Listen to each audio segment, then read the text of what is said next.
Anybody knows what the UN defines as extreme poverty? Living on less than $2 a day. Yeah, something let's use $3 a day, so a little higher. But anything less than $3 a day is considered by the UN, not an organization I typically quote, but this is a good number. $3 a day is considered extreme poverty. What was the percentage of the human population 250 years ago that lived on under $3 a day? I mean, in today's dollars, so no inflation adjusted, inflation adjusted dollars. So in today's dollars, in real inflation adjusted dollars. I mean, think about what it means to live on $3 a day. You can still find people in this world, unfortunately, still living on $3 a day. So we know what it looks like, and it's not pretty. It's not pretty. It's really, and we can't, living in our modern, relatively capitalist societies, we can't imagine what living on $3 a day means. But what percentage of the population lived 250 years ago on $3 a day? In the West, and globally. Just throw out a number. I think it's 90%. Yeah, I think 90% is not a bad estimate. The actual number is closer to 95. Almost everybody. I mean, a few aristocrats who managed to exploit people and steal money and have a little bit more than everybody else. They were up here, but everybody else, almost everybody else, 95% of the population, certainly at a global basis, but even in the West, the relatively rich West, lived on under $3 a day. Indeed, if you look at all of human history, and we're gonna do a little, we're gonna go minus 10,000 years. So 10,000 years ago, about the time of the agricultural revolution. And if you look, if this is $3 a day, this is about what income per capita was for 10,000 years. It did nothing. It went up a little bit under Rome, and then went down during the Dark and Middle Ages, and went maybe up a little bit in the Renaissance, but it basically was flat for 10,000 years. We lived at approximately the same level. We basically farmed, ate the food we grew, we got up in the morning, worked all day, and went to sleep when the sun set, because there was no lighting. You couldn't afford any kind of oil to actually light your place. You maybe could light a fire, but it stinks.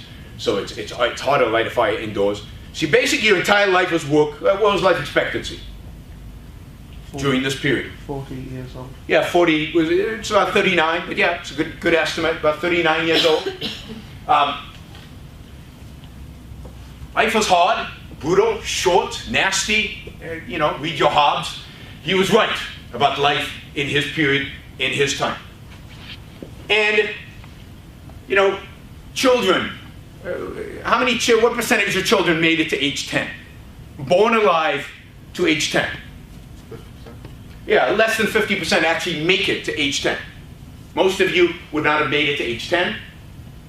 And a lot of us, at least I, would be dead by now, and the rest of you would be middle-aged.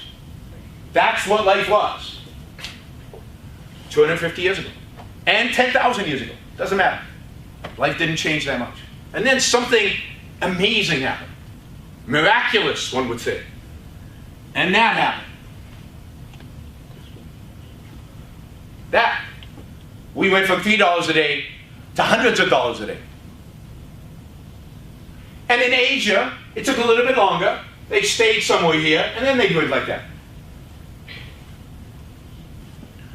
But what caused this? What made this happen? Anybody want to give a date to the inflection point? When's the inflection point about? 1700. 1700's a little early, but not bad, because certainly intellectually, the beginning of the revolution that makes that possible starts around 1700, in the late 1600s. The Industrial Revolution, 1830, around then. Yeah, so 1830 is probably a little late, so it's somewhere in between those dates. I like a particular date, and I know you'll laugh when I say it, because it's a nice number that you can remember. It's 1776. Not because it's the actual date this inflection point happens, but because it symbolizes why that happens. And there are three reasons why 1776. One is the publication in England of a very famous book. Anybody know which? Just yell it out. Don't do the hand thing. You're way too polite. Adam Smith. Adam Smith's Wealth of Nations was published in 1776. 2, the commercialization, the first commercial use of a steam engine was in 1776. And 3, of course, the founding of the United States of America. And in almost all regards, the founding of the U.S. Is the most important of the 3. But all 3 are culminations of an intellectual legacy that starts in the late 1600s, continues with John Locke and the Scottish and French Enlightenment. And what is the Enlightenment about? What is the essential idea that the Enlightenment promotes that I think generates that curve upwards? The Enlightenment promotes basically 2 ideas. One is a derivative of the other. The first, the most important idea, is the efficacy of human reason. The ability of our reason to comprehend, understand, know reality as it is. It is a twin to the scientific revolution. They happen at the same time, not accidentally. Newton teaches us that we can explain the physical world. We can explain the physical world by using our reason. That everybody can understand the motions of objects, the motions of planets. That the equations to explain them are not that hard. If you don't know Newton's 3 laws, if you didn't understand them in physics class, it's more than likely that it's because you had a lousy professor or teacher, because it's not that hard. Now, when people suddenly realized, up until then, remember, how did knowledge come about? How did we know anything? Where did knowledge come about before kind of the Enlightenment? How did people believe knowledge came from? Yeah, from a book written thousands of years ago, from mystical revelation, from Plato's philosopher kings, from the Pope, from somewhere. But that knowledge was not accessible to them as individuals. That it only got to them, filtered through the philosopher kings. Call them Christian philosopher kings or secular philosopher kings, it doesn't matter. Suddenly, in the Enlightenment, we learn that each one of us can know reality as it is. We start saying, well, if I can know all this stuff, then why can't I control my own life? Why can't I choose my own profession? Why can't I live the way I want to live? Why can't I be free to produce what I want to produce? To think what I want to think?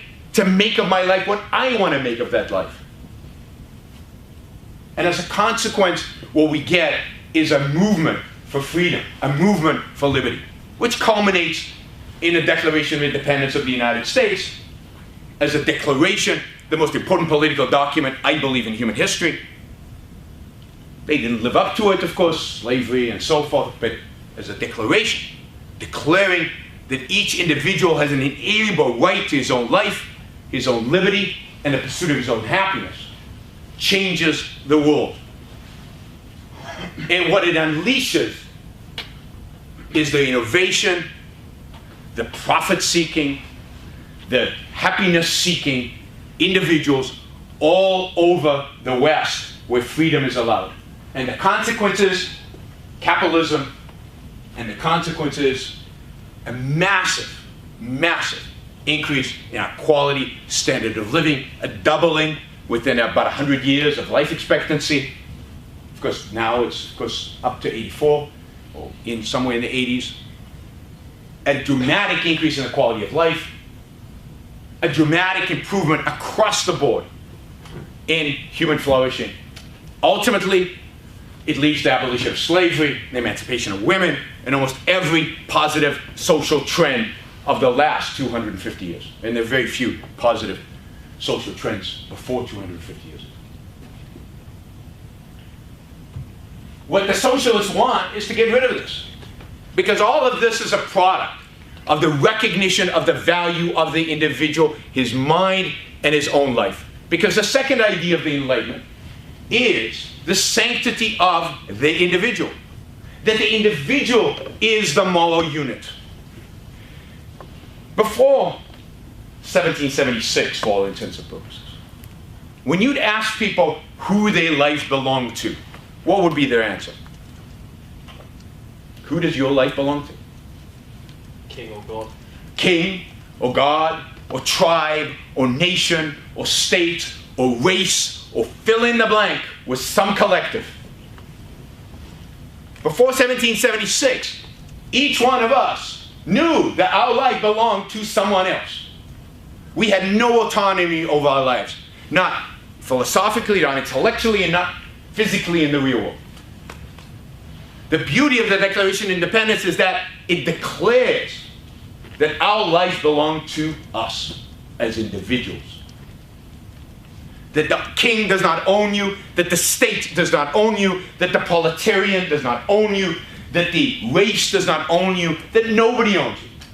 That you are an independent, sovereign being. That your happiness and your well-being is your only responsibility. And that the job of the state, the only job of the state, is to protect you, is to make your life safe from the violence, from the coercion, from the fraud that might be committed on you by your neighbors or other states, terrorists, or fill in the blank again. But other than protecting you, the state had no role. It was to leave you alone so that you could pursue the values you believed were necessary for your survival and your ultimate flourishing.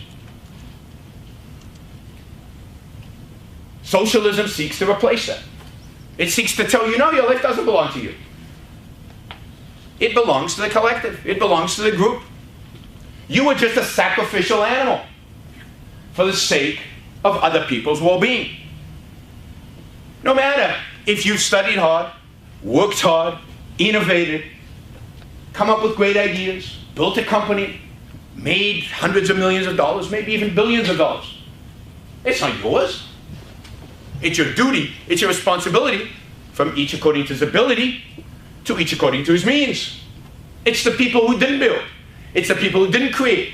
It's the people who didn't make.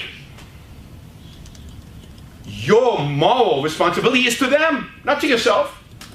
Your moral responsibility is to give. And if you're not going to give, which most of us would not, then we empower the state to violently take it from you to give to others. You do not have a right to your property. Indeed, the whole notion of private property is bizarre, according to socialism. Property is everybody's. No matter if you actually made the stuff, no matter if you actually built the stuff, no matter if you had the idea for it, it's not yours. It is owned by the collective, by the group. Your life does not belong to you.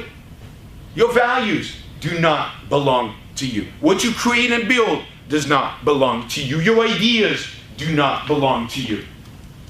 Socialism declares all of that belongs to the collective.